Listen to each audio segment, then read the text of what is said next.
Geceler susmuyor, içimde bir ses var, adını anlıyor ama her yerde sensin, farkındasın. Aynaya bakınca gördüm şey ben değil, bir eksik parça tamamlanmayan şekil. Kalbim kalabalık ama içim bomboş, herkes var yanımda, bir kişi yok. Yalnızlık zor. Zaman dedikleri yalan bir ilaç. Bazı yaralar var ki geçmiyor, kaç yıl geçse kaç. Ne kadar uzaklaşsam da gölgem gibi geliyor geçmiş peşime. Bir insanı kaybedince anlıyor insan neymiş, gerçekten neymiş. Geç anladım, bazı sevgiler bir ömür sürer işte.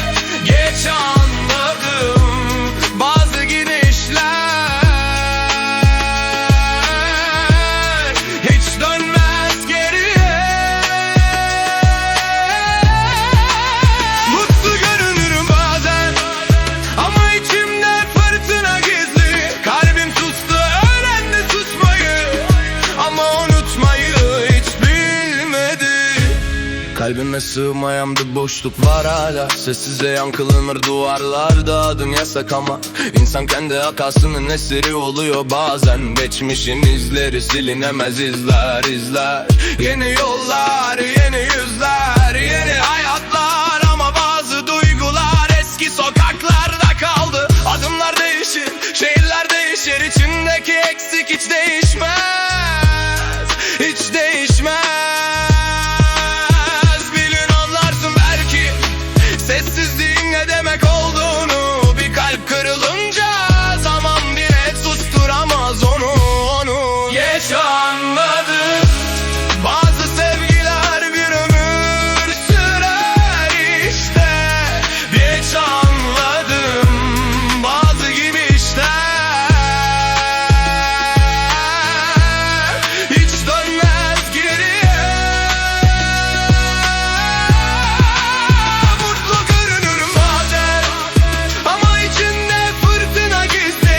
Kalbim sustu, öğrendi susmayı ama unutmayı hiç bilmedi. Bazı isimler Bazı isimler söylenmez artık. Ama kalpte yankısı kalır ve insan bazen kaybettikten sonra sever, kaybettikten sonra anlar, kaybettikten sonra. Geç anladım, bazı sevgiler bir ömür sürer işte. Geç anladım, bazı gidişler hiç dönmez geriye.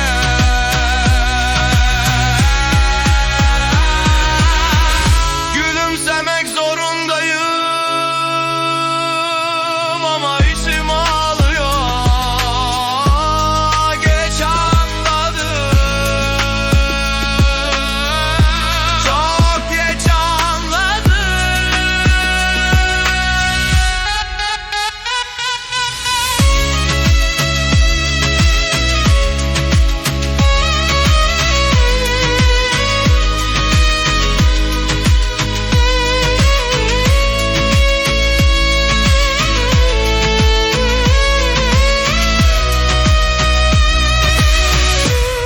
Geç anladım, geç anladım, geç anladım.